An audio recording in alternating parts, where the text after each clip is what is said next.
Le département de la Charente-Maritime, gestionnaire du port de Saint-Martin-de-Ré depuis le 1er janvier 2020, avait organisé mardi 26 avril au Yacht Club de la dite commune un point presse afin de présenter le projet global qui consiste à sécuriser de manière pérenne les conditions d'accès du port de Saint-Martin-de-Ré, mais également d'optimiser la protection et limiter l'agitation dans l'avant-port.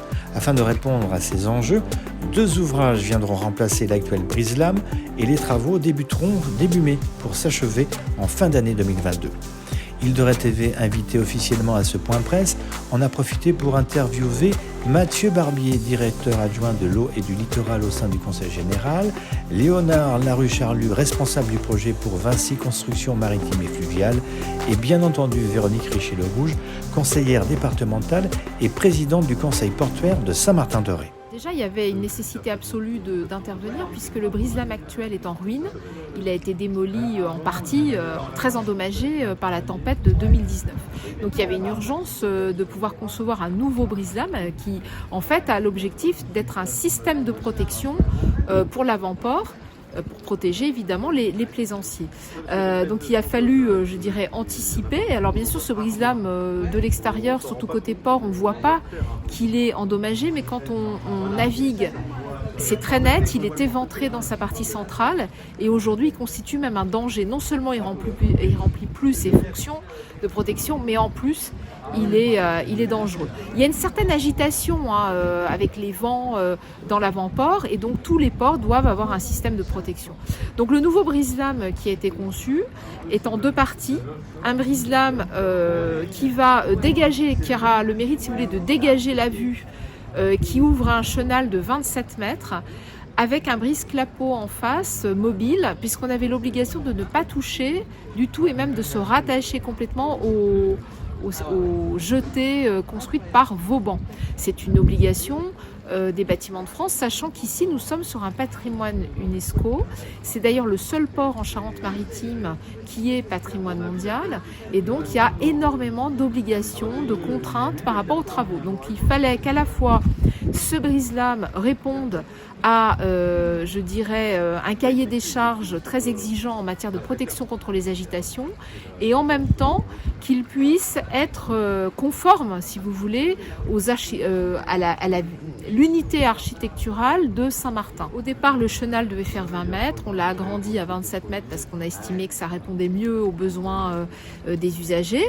Et tout s'est fait en très bonne entente, en concertation. L'objectif, c'est vraiment que chacun soit parfaitement au courant de ces travaux quand même, je précise, remarquables, exceptionnels. Puisque des travaux comme ça, on en a une fois tous les 60 ans. Et encore, je pense que de cette envergure-là, il n'y en a pas eu. La maîtrise d'ouvrage de ce projet de remplacement du brise-lame du port de Saint-Martin-de-Ré est donc assurée par le Conseil général de la Charente-Maritime, tandis que la réalisation de l'ouvrage est confiée à la société Vinci Construction Maritime et Fluviale, comme nous l'explique Mathieu Barbier, adjoint de l'eau et du littoral au sein du Conseil général.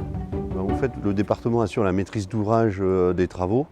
Nous, on a procédé à toute la partie montage des dossiers réglementaires. Avec l'aide d'un bureau d'études, on a procédé à la partie conception des ouvrages, puis on a lancé un appel d'offres de travaux et on a retenu Vinci. Donc maintenant, on va être dans la conduite des travaux en tant que maître d'ouvrage aux côtés de Vinci et associé à un maître d'œuvre qui est le bureau d'études SC. Donc en fait, c'est des travaux un peu atypiques puisqu'en fait, on a une grosse partie qui va se réaliser à La Rochelle, puisque les 2 gros ouvrages qui sont mis en place, ce sont des ouvrages préfabriqués qui seront construits à La Rochelle. Et à compter du mois de mai, sur place, on va juste avoir des travaux de préparation des souilles pour mettre en place d'une part le brise-lame et d'autre part le ponton brise-clapot.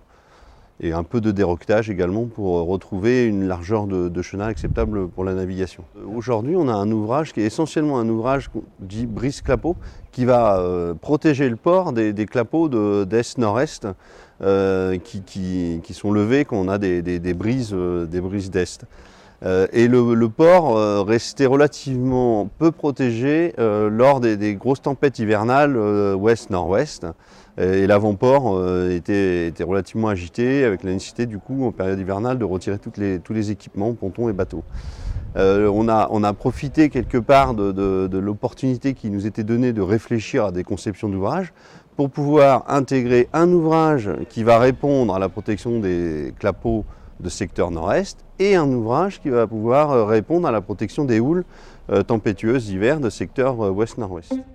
La préfabrication des éléments en béton armé du brise-lames et des 2 brises-clapots s'effectuera à La Rochelle. Ces éléments seront acheminés par mer et il est à noter que durant toute la période des travaux, l'activité portuaire du port de Saint-Martin-de-Ré sera maintenue en toute sécurité, comme le souligne Léonard Larucharlu, responsable du projet pour Vinci Construction. Les 2 grands ateliers, on a un premier atelier qui va se dérouler sur la forme de radoube du port de La Rochelle avec la préfabrication des éléments béton armé, donc du brise-lames et des 2 brises-clapots.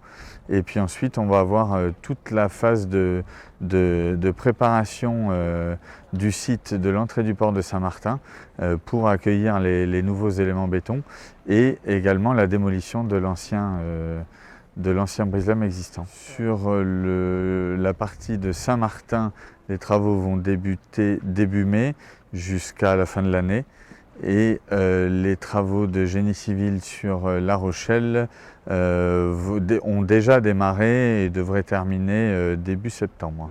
Le brise-lames va être remorqué par l'eau. Ainsi que les 2 pontons brise-clapots qui seront également donc eux des pontons flottants et seront remorqués depuis La Rochelle jusqu'à Saint-Martin. L'environnement de chantier d'une part avec l'activité du port qui continue à fonctionner durant tous les travaux et d'autre part toute la partie maritime avec le marnage, les coefficients et surtout les éléments météo. Donc on a besoin d'avoir des hauteurs d'eau données et des conditions de météo, c'est-à-dire de vent, de houle données pour être capable de réaliser les travaux en toute sécurité. Les pontons brise-clapots, ils sont démontables, donc ils peuvent être entretenus et suivis sur une longue durée. Pour la partie du brise-lames, le cahier des charges demande une durée de vie de 50 ans. Pour les 2 pontons brise-clapots, effectivement, qui sont à fleur d'eau, qui sont flottants et donc qui ont très peu de tirants d'air, donc ils sortent très peu de l'eau et qui vont pouvoir dégager totalement la vue pour les usagers du port lorsqu'ils vont sortir du port.